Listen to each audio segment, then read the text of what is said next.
Well, we'll wait on it. Well,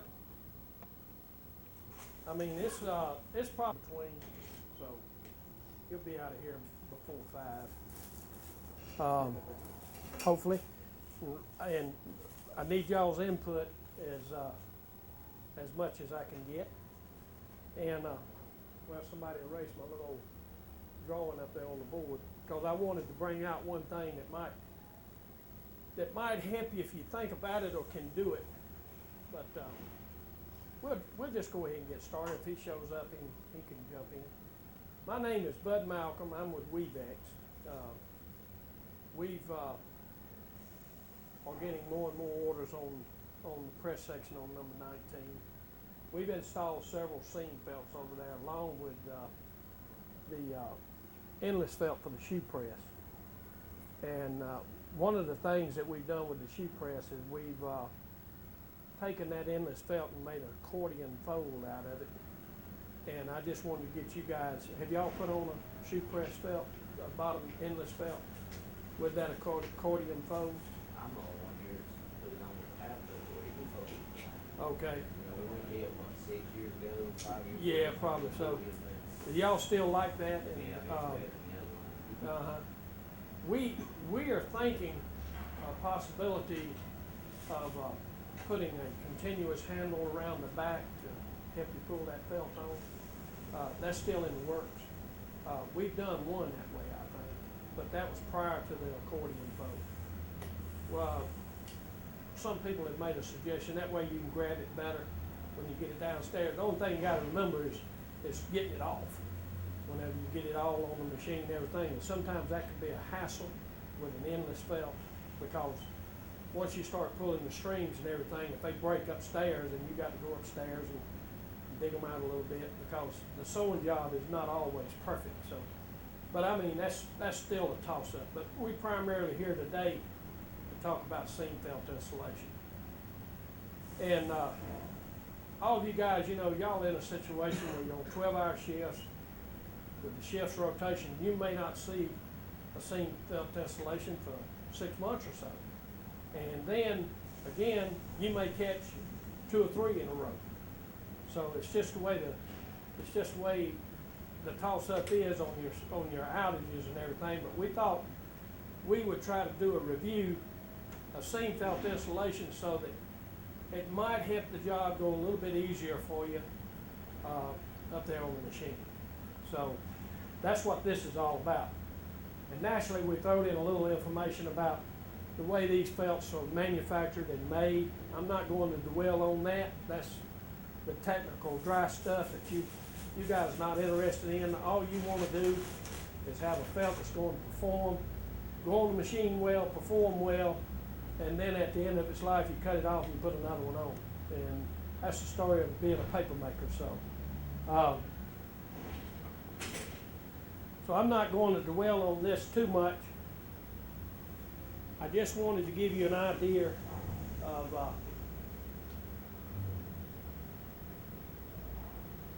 those are the specifications. This is the size loom that these fabrics are made on. This is as big as your press section. And it's down in Starkville, Mississippi. It's the latest technology that's in the clothing industry, because we are a textile industry. And although we do it differently, but this loom, there's only 2 in the world. We have both of them. One of them's in Germany, where they're manufactured and made, and at our plant in Germany. And then the other one is down here in Starkville, Mississippi. And all of the seam felts that are for critical positions, such as your machine, for smoothness and bulk, caliper, that kind of thing, sheet smoothness, we manufacture on this loom. And this goes to show you that during the past, prior to this new loom that we installed down at Starkville, Mississippi, this was a conventional loom that we used to manufacture the felts. And these red items here are the needle boards. And what this loom incorporates is a new needle board that goes in right here and in this position. And it gives us the opportunity, as the felt is, base fabric is rotating on that big press in there, it needles in at an angle rather than straight up and straight down. And what that angle does, it gives you a smoother finish on the sheet surface than the old conventional felts. And you can see the caliper profile has greatly improved. And so that enhances the smoothness of your sheet down at the reel. And that's what this is all about. We're constantly innovating, and this is our design is called a Hyper Punch D, and it's all derived from this needle board right there. And there's just some more information there on that loom, but we'll get right into the seam felt installation. One of the things, if you'll look in your book, and I probably got it on this here, but it's not in the correct order. I just wanted to show you this page right here on seaming. It shows the zipper assist handles.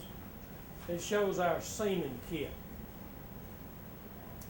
One of the things that I noticed the other night is you'll see this little black plastic box in the seaming kit. And that is a tool that, if you can learn to use it, you'll seam a felt 3 times quicker than you can just by using your fingers.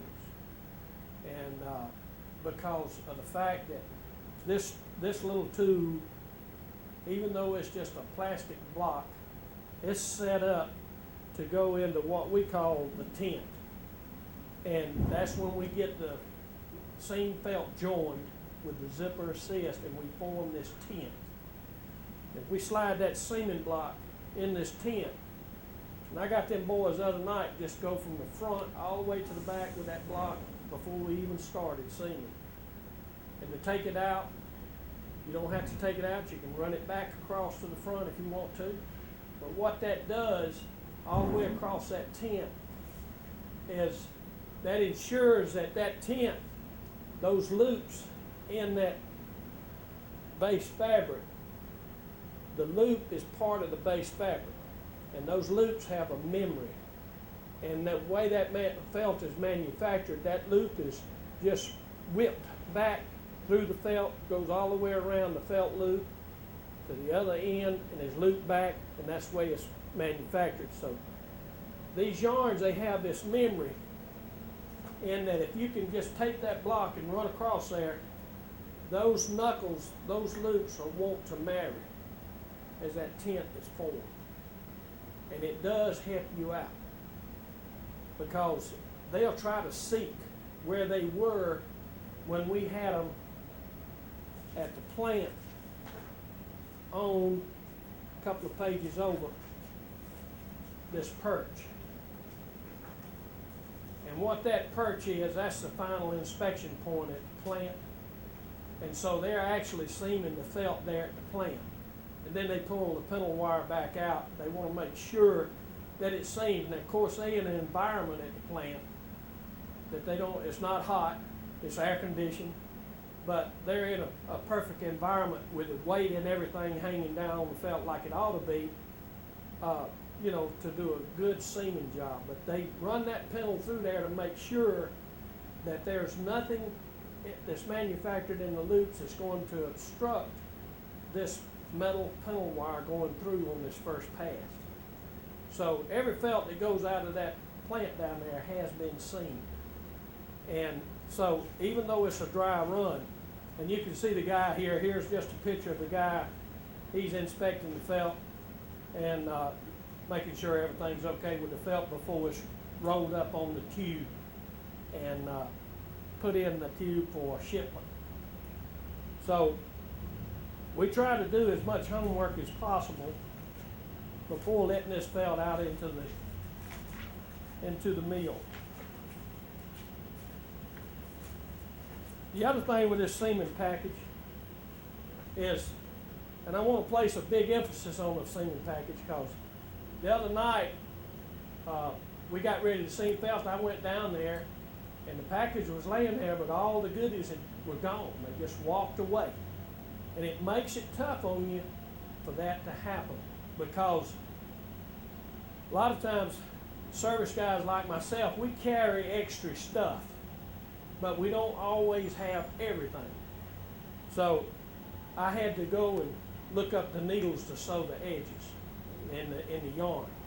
So you can have this stuff, this material that's in the seaming package. It's yours. You can have it, but seam the felt first, and then divvy up the goods. Because, you know, everybody likes one of those little metal picks that comes in there. Everybody likes to have that around the house. You might not use it but once in 20 years, but you got it.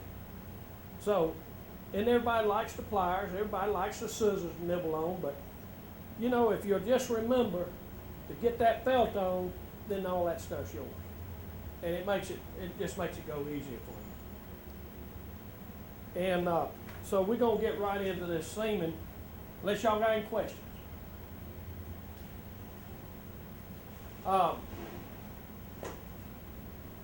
You know, when the felt's laying out there on the floor, it's in the tube, we're going to have the one end of the felt be stenciled front. And you'll see it out there. It'll be a yellow label or it'll be a white label, but it'll have front on it, and that's the side that you're going to put on the front side of the press. If it's top felt. If it's down in the bottom for the first press bottom, that'll be the last piece. That'll be the end that goes in last on that felt. So we do all we can do at the plant to adhere to what side we want that to go in on. And 99 and 100% of the time, that's going to be packaged correctly. And we have a midnight shift, just like you guys out here have a midnight shift. There might be 1 in 1,000 that's going to be packaged incorrectly. So the odds are that if you put it in there into position with the front being on the front side of the machine, and it's going to be correct. If it's not, you pull it on the machine and that seam is backwards after you form the tent, and that seam is backwards and you seam it, it's our responsibility. It's not yours. Because what happens if it goes in there backwards, you pull it on the machine, you seam it, which is going to be difficult to seam because one side of this flap is at a 25-degree angle. And I'll do it right here at the end. Now, this is one side of the flap, and it's cut at a 25-degree angle, and this is the other part of the felt, and it comes up like this when the felt is seamed.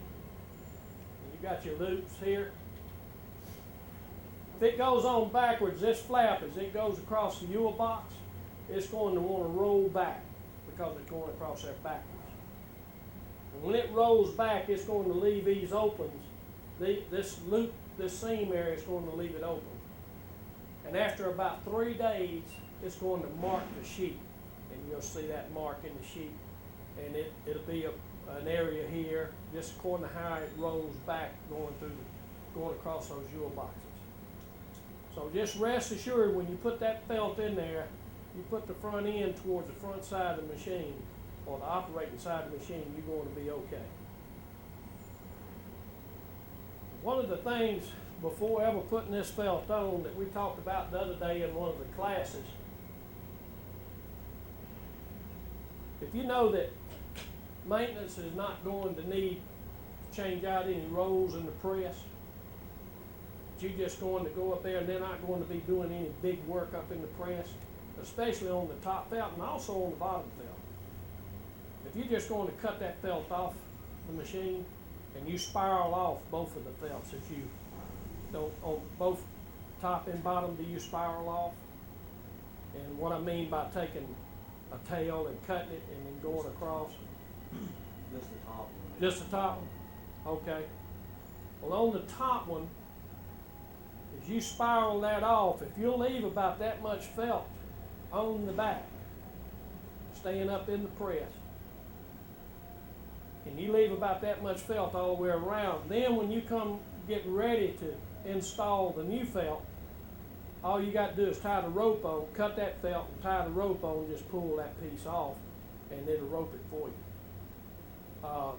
That's a suggestion that we make that might can help you out some. We do it in a lot of other mills, and it works very well. And come in. How you doing? No, that's no problem. Let me get this book right here for you. We just getting into this. I'm Bud Malcom, by the way. I'm with Weavexx, and so just here to give this training seminar.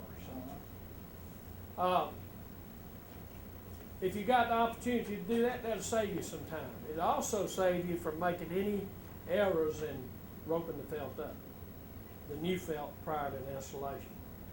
Now the basement felt, you cut off and then you pull it off. You can just tie a rope on at that time and pull it around as you pull the felt off. But that's just one suggestion to keep in the back of your mind.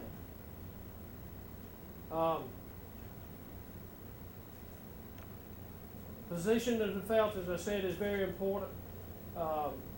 Just remember to position the felt in there correctly.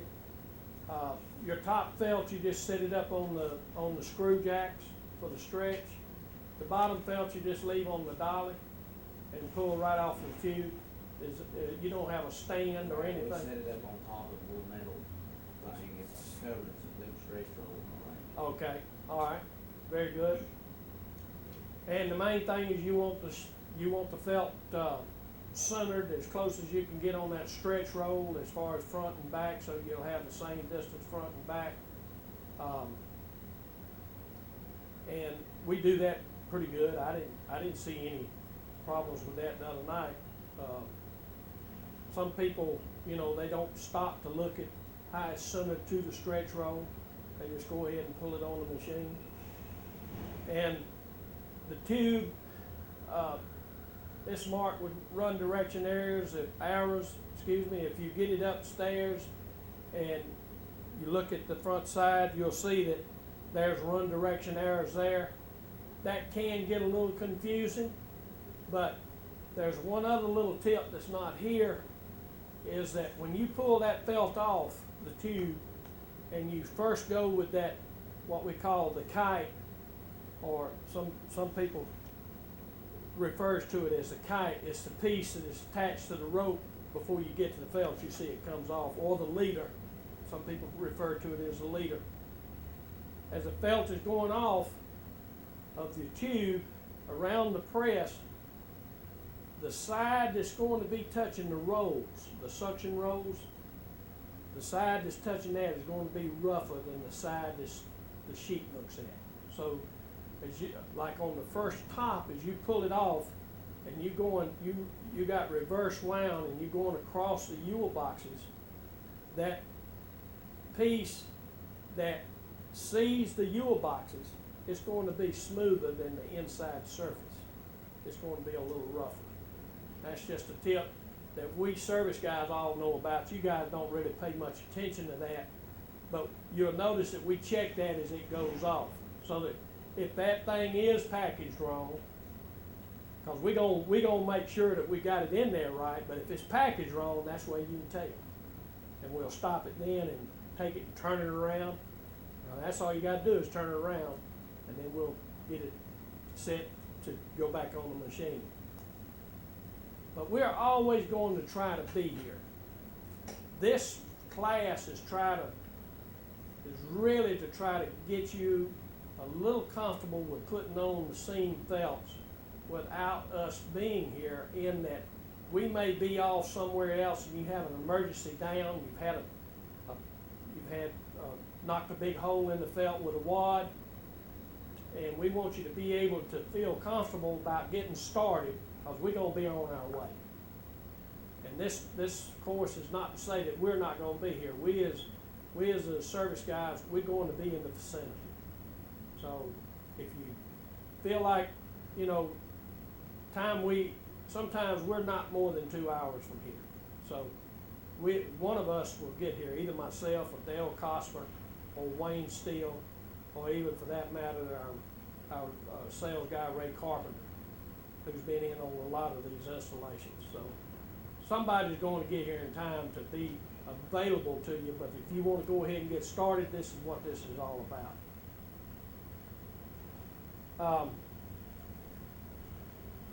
You want to follow along with me in the book. And this is what I was talking about with the felt being put on wrong. And the bat, that's the fine top covering of the base fabric. We refer to that as the bat cover. And it's going to be be worn off by the leading edge of the Yule box, and it will become exposed. And we discussed that. Excuse me.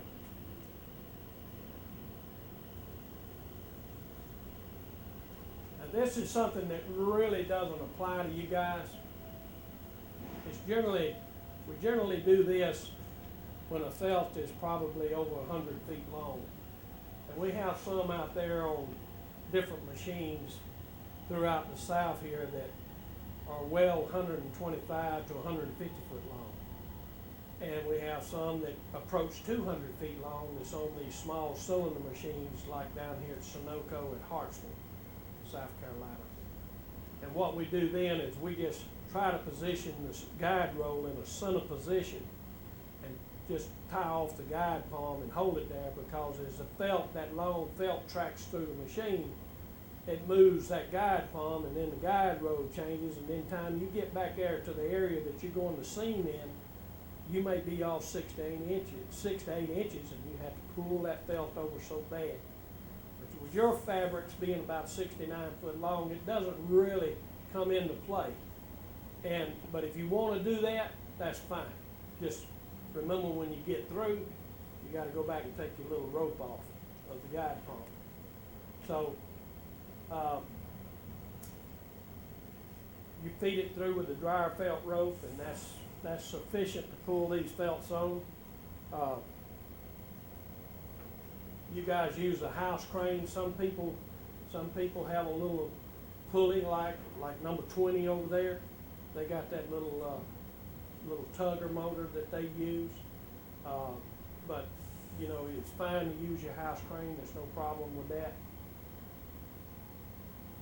You know all about your press rolls. It's got to be got to be raised up, and as you pull the felt through the machine. And this is talking about putting the felt on a little stand or anything like that.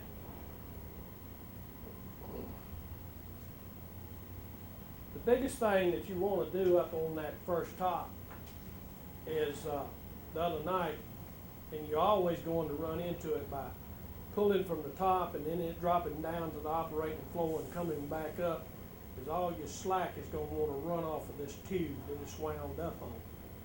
And so the best thing to do is to get 3 or 4 guys in there to put their knees up against that felt that's just coming off, and just press on that tube bone, and that holds the tension on this felt to keep it from running off and going down there by that first press suction roll. And then, because once it goes down there, the only way to get it back up is to get in there and drag it back up. So if you just keep holding the tension on it as you pull that felt through the machine and get it back upstairs, then you're going to find that you're a lot better off, because you're still going to have some felt left on your original tube. And so it's not going to roll off because we have it attached, but all your slack's going to be down there if you allow that to happen, and it's going to be a booger to get back upstairs so that you can have enough felt there to seam. So just remember, as you're pulling it across or pulling that felt through the machine, stand there with hold some tension on that bundle as it's unrolling.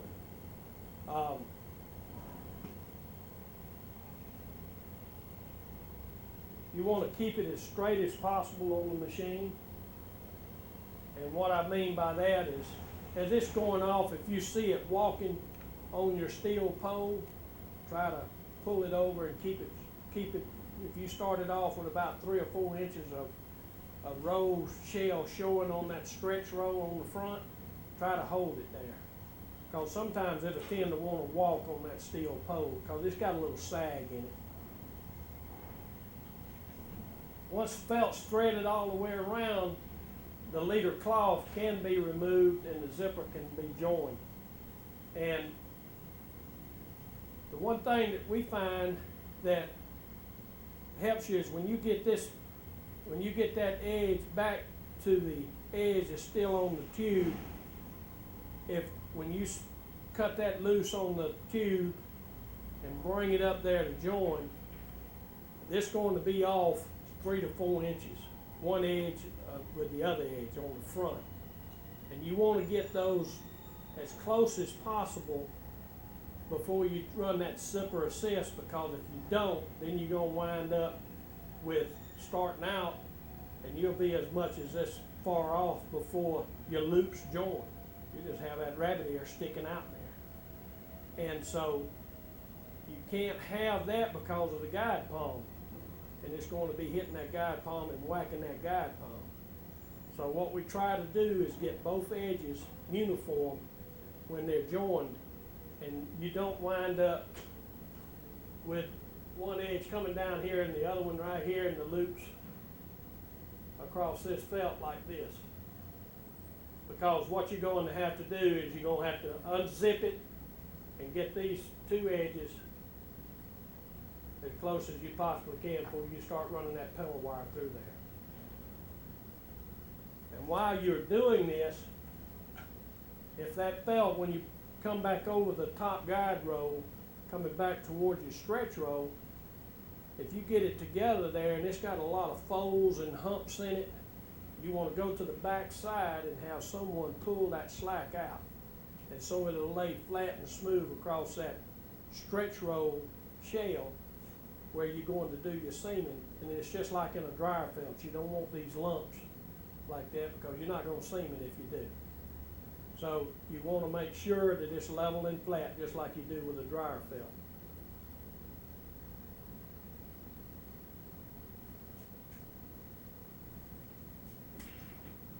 And as you got your zipper assist, you've started it and you've got it across. You've got it zipped. There are little loop protectors, which is nothing but a nylon yarn run through the loops, both sets of loops. And those are there to just keep them open and keep them straight. You pull them out before you can start seaming. Because you're not going to seam them with them in there. And you're going to remove them slowly because it's just a tug thing. You know, you're not going to really, we used to think that we could burn those loops if we just really snatched them out, but we've never seen any evidence of that happening. And we always begin seaming on the guide paddle. I noticed the other night that when we zipped that felt up on that top felt, we had to zip it from the back because that's where the zipper started. We're going to get that changed to where the zipper's over here on the front so that when you join up those edges, then you can start zipping and your front will already be set. If you get to the back after running your zipper assist across, if you get to the back and you're offset on the back like this was on the front, you got the front even, but when you get to the back, it's offset that much. And what that means is there's across the CD of that felt, front to back of that stretch roll, there's some folds there. So what you want to do, because these loops, they start riding in together like that, if you get very far off, then they come in together, but then they start rolling over each other. Because one piece of this felt is slacker than the other piece, and so they don't want to marry. And so the best thing to do when that happens is to unzip it about over halfway, have someone on the back take that shortest piece and pull. And when they pull that, then you zip it across again, and 90% of the time, those edges will they'll join up. Those edges of that felt will look like that. And won't, or they'll be like so, maybe less than 1/4 of an inch apart. And it happens a lot on most installations. There's very few installations I've been on that I haven't had to unzip, and then it happens a lot down in that basement, that first bottom position, because the felts are wet. And it makes it tougher when the felts are wet to get it on there and get it squared away straight.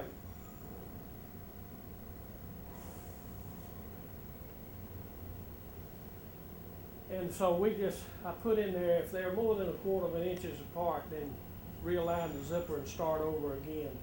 And you only have to go about halfway, get that slack out, and then zip it back.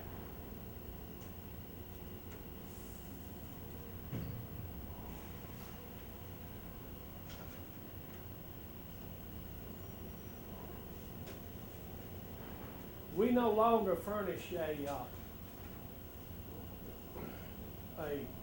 seaming light. That was initially when we came out with seam felts. We put a rope light in there, or we brought the rope light with us and then left it here at the mill. And we started out getting them at Home Depot and places like that. And instead of putting it on the side of a house, we brought them into the paper machine. And so we no longer do that. These new flashlights that most mills have, that's got the little LED batteries, the little LED lights, they show up just as well on the outside. It's hard to use an old-fashioned flashlight because it's got that yellow glow to it, but these little LED flashlights, they got a real bright glow to them. We do have in that seaming kit those little snap-on yellow type candles, and they'll last probably 10 to 15 minutes. We got 2 of them in there. If you're using this block and you get to where you can use it, you should have that felt seamed without any problems in 20 minutes. That's just the seaming part. That's not the installation, it's just the seaming.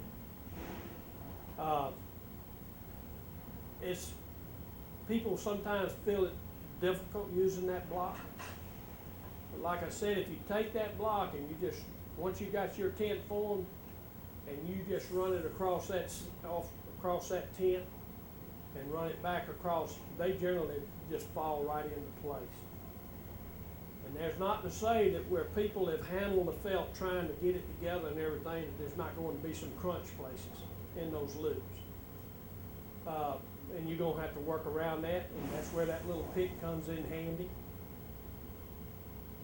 I will say that you guys do a good job washing up your press, and continue to do that, because one of the things that happens to you with seam felts is when you're pulling this felt around, it's stock. That old fine crushed fines can get in those loops. It can be a headache. And if you run into that where you've got, say, 6 to 8 inches of stock in your loops, I have had to go, usually I just open up the seam with my hands and I try to rub them. And a lot of that stuff falls out. I have had to go and get an air hose and get it up there and blow it out before I could finish seaming the felt. It was that bad of a job as far as wash up. But y'all do a good job doing that, and continue to do that. It's going to save you an awful lot of time. Of course, you know about running the steel panel wire through the loops. We got this little rod and reel type gadget, and if you just hold that button down, the stop button on that, and pull that wire out, you'll be a lot better off, and this gets to where you already got the wire through, and they've already got it seamed, and now you're pulling the mono through. We'll get into that. That can create a problem with this little ratchet type thing that we have. As you're seaming, you are going to run into some areas of double loops. They're not really going to be that many if you've got both edges of your felt, front and back of that felt. If you've got them as close together as possible, you won't have that many double loops.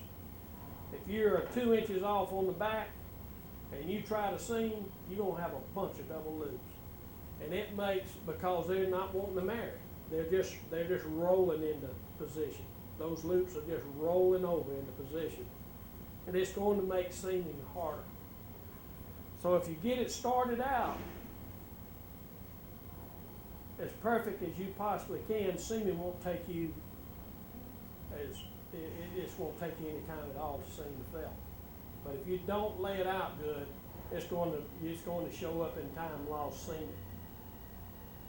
This says you should inspect the seam every 6 inches, and you go back if you find missed double loops. We don't do that. If we got our edges close together, front and back, you're not going to have that many double loops. And it's the person that is pushing that metal wire, the pintle, across that felt into the loops, and you're telling him to come on, and he can actually feel it rub a loop when it gets ready to jump out. And so it's best to have a guy pushing that wire that's put on 2 or 3 felts, if you got him on your team, because he can actually feel it as it goes through. He can tell you whether that metal wire is going through there slick and smooth, or if it's rubbing. And after you seam about a couple of feet, just take your finger and run along there where you seam, and if it's open, it'll pop open. But you're not going to get that far, because he's going to tell you, man, this thing is tightening up. I can't hardly push it. Well, you'll find that you're probably 6 foot down away from him, and the leader's jumped out back here, and now you've got to go back and start it over again. So we all run into that. I run into that quite often.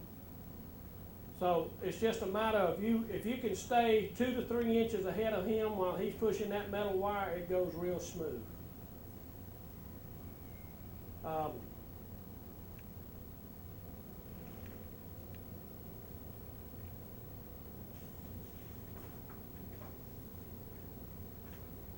We've got any comments so far? How many felts have you been involved in, you think? About 100? So this is, I'm not telling you nothing big. How about you other guys? Y'all? Quite a few. Uh-huh. Quite a few of them? Okay. So once you know, you realize when you get to the back, then you're ready to pull the mono through, and that's what I wanted to say about the mono, is if the guy that's on this little ratchet, if he starts just doing it like a rod and reel, that mono is so fine, wrapped on the inside, it's going to backlash. And then you got to tear the damn thing all apart, and I guess you may have seen that, and you got to try to unscramble all that crap. And it's like being on the riverbank and the fish are jumping. So, you know, if he'll just pull it off this ratchet, as you pull the wire through, it goes a lot better. We put it there, we use that for convenience, because this spare that's in that package, spare leader, you know, it's the old-fashioned type. And time you take all the twist ears off and the little twist wires, you got all this jumbled crap in your hand, and it's got to go over the side, and if it's down in the basement, it's going to walk out into the aisle, into all the grease and stock and water and mud, and it's a pain. So that's the reason we went to that ratchet.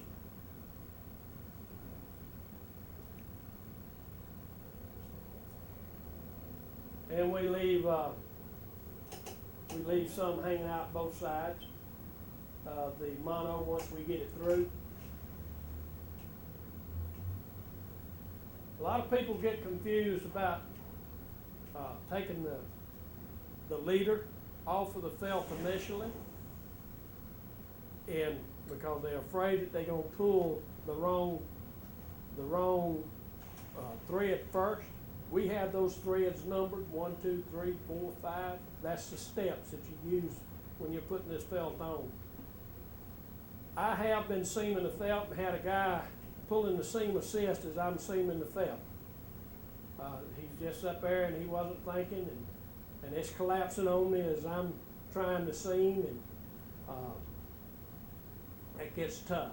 So just take your time along with all these steps and follow your numbers, and you'll know which ones to pull to release what. You pull 1 and 2 to release the initial leader that's used to pull that felt on the machine. Then you pull 3 and 4 to collapse your tent. So, but don't pull 3 and 4 before pulling 1 and 2, because you done collapsed your tent, and then it's like an old dryer felt. One thing that I didn't cover as we got the felts up there and got them ready to join, and is that we've got on the front and back edges of the felt on both pieces, before we ready to join, sewed on the ends are little hold down straps, and that's to hold that felt up there while you are forming the tent with the zipper assist. And we did that with the ropes the other night, tying off the edges to hold that slack up there while we run the zipper assist across, and we got plenty of slack to hold that tent. If you don't have that, and you've allowed your slack to roll back down the stairs, that tent, you're going to see that tent go like this, and it's just going to collapse on you. And it's because the weight of that felt is pulling it down. So you've got to have either your old felt clamps, or you got to tie it off to these end straps and tie them off to hold that weight of that felt up there stairs on that stretch roll to run your pintle wire across and help you seam that felt. The more slack you got up there, actually, the better you are, because it's going to gradually ease down on you.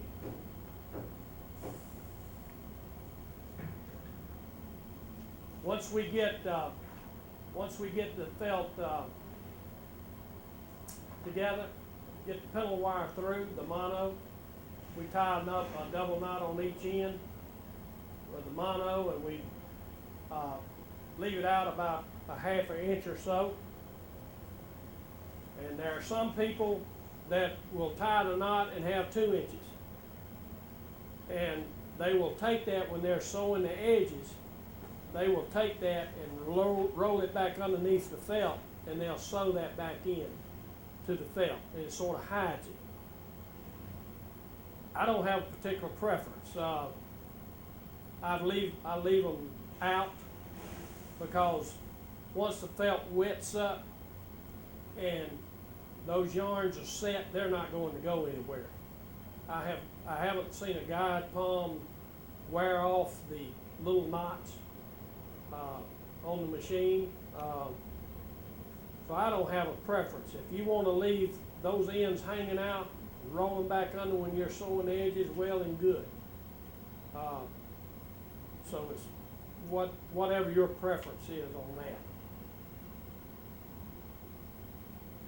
I don't use any sealant for the edges, mainly because of the fact that I was on one installation a long time ago, and person had the glue, and it was hot. The glue was just had already turned to just juice, and it was really hot up there. You guys are fortunate; y'all don't work in a real hot mill. But down here in these flatlands, they linerboard machines that's running 130-degree stock temperatures, water temperatures, it gets hot. And but anyway, he accidentally got some of the glue over onto the sheet surface of the felt. And when they started up, it hardened up while it was up there. Started up, and we had a pick in the sheet about the size of a dime, about 24 inches off the front. Couldn't find it to save our life. It was just a mark. We shut down, went all through the presses and everything. Of course, naturally putting on the felt, luckily we only put on one. And we rolled it over and we saw it. We had to pick all that out because it just, it just closes up the drainage area of your felt. And so it just mats all that bat fiber together. And so we had to go through and pick all that out. But I don't use the sealant. Haven't had any issues by not using it. If you want to use it, that's well and good.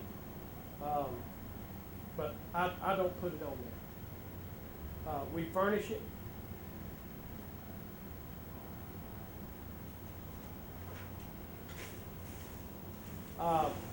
Once you get through seaming and you've sewed the edges, with the needle and thread that we furnish,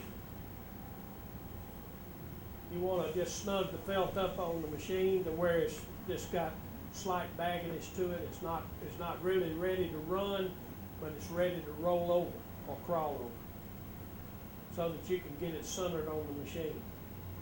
Get all the material off the machine and off the press, and we got a comment here on item 23. It's very important to run seam felts to the recommended run length. We design them to a specific run length on all the presses that we furnish throughout the industry, and usually it's in the neighborhood of 3/4 of the stretch jack.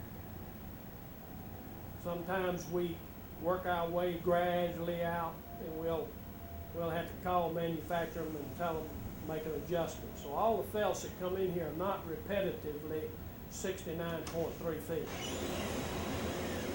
They will vary in length by 2 to 3 inches, but we try to run to about 3/4 inch jack.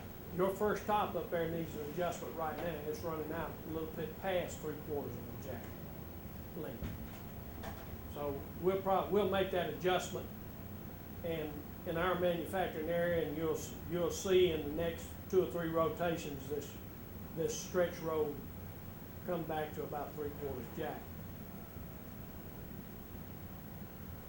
If I've got a felt wheel handy, I'll measure the felt, and I'll run it into that recommended run length. And I'll go up there and check it when you guys start rolling it over, start wetting it up, putting the vacuum to it.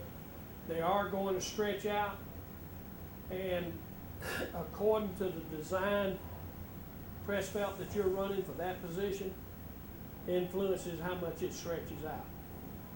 So I can't stand up here and say, well, it's going to stretch out a foot, because I really don't know. Because it varies from position to position, but as long as I know I got enough stretch up there and I'm running to that recommended run length, everything's fine. And I still also use the old hand slap method. Go up there and I'll just slap the felt and watch it ripple across there, and over time you can tell whether that felt's too tight or too slack. If you go up there when you're wetting it in and you see that felt really bagging between the stretch roll and that top roll up there before the guide roll, go ahead and tighten that felt up a little bit.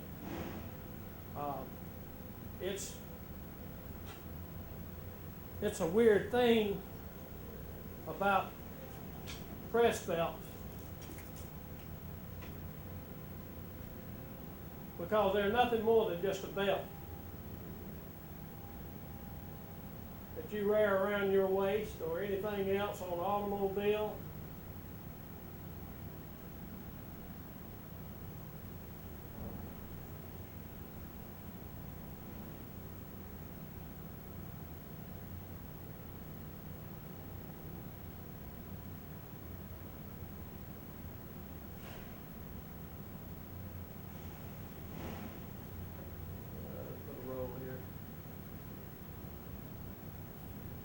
these yield boxes, they act as a brake. They got vacuum on them, and they act as a brake. I don't even know if I got that right or not. And so, with yield boxes being here and there, the tightest part of that felt, because this is your drive right here, and this is a brake, and this is a brake, this felt is going to be slacker in this area than it is up here. Because as your drive pulls the felt, and you got vacuum on these yield boxes, this felt will tend to slack off in this area. And then it tightens back up as it comes around here to your drive, because it's now been released from your yield box vacuum. In the same way down here, as this felt, if you ever go down in the basement, you notice it just always sort of slacky. If you ever put your hands up on it, it's sort of just baggy and ripply. Well, that's because it's relaxing between here and this yield box, and then back here on this side going up to the drive it'd be tighter. And that's just the way the mechanics of the press section is. So if you run the felt in this area to your recommended run length, you're fine, but this felt's going to be a little bit tighter than if you run recommended run length to this felt up here. And because of just the different areas where you take that run length. So, or where you check it. And normally we check it downstairs. We just put the wheel right there on the felt. And we check it up here because it's easy to check right there. And so, but they will be different according to this recommended run length. So that's just the nature of the beast. So, if you get it within a half a foot, just by the slap method, you're fine. The main thing is, I'd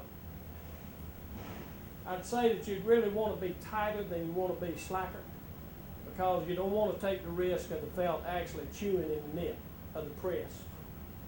So you always have going to be a tendency to be on the tight side.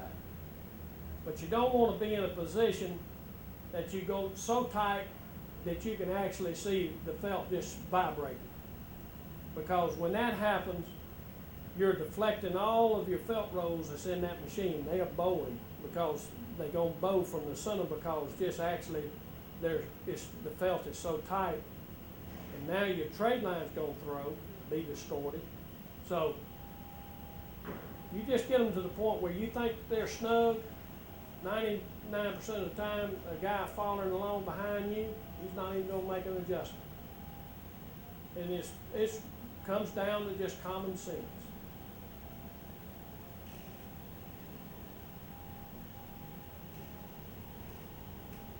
And of course, the wetting up, as you go around, as you run it in and tightening up the stretch is the basics of running in new wet felts. And in this book, all I did was take your wet up procedures and out of one of your training manuals, and just there to remind you of what to do when you down there on the wet end and you starting up the wet end and you running in the wet felts. That's basically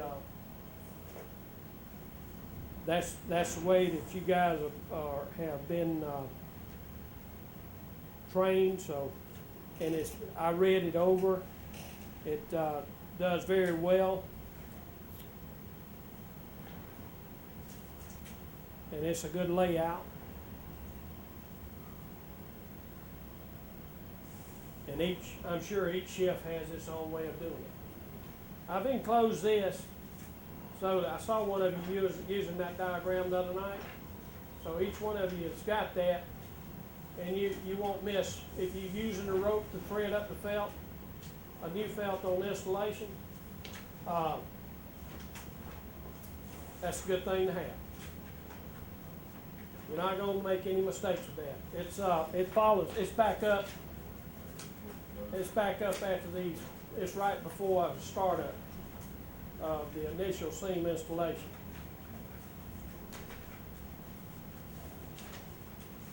I noticed in here on that ceiling, it said allow it to dry for 10 minutes.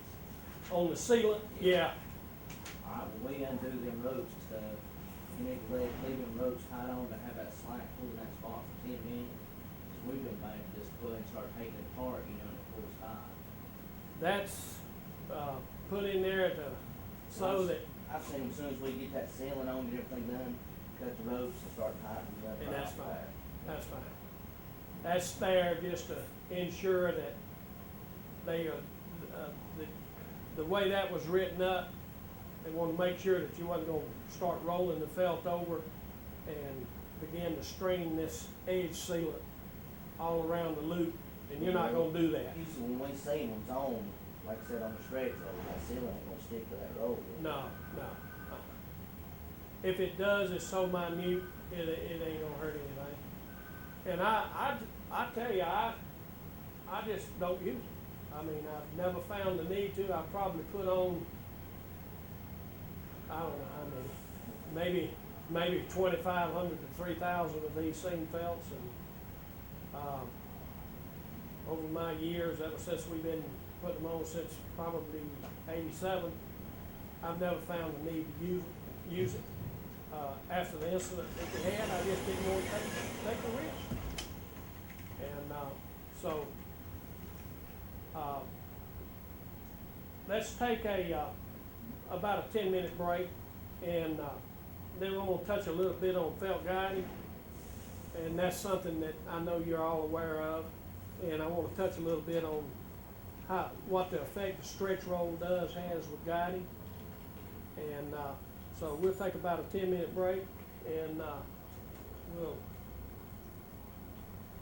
get into that when we come back.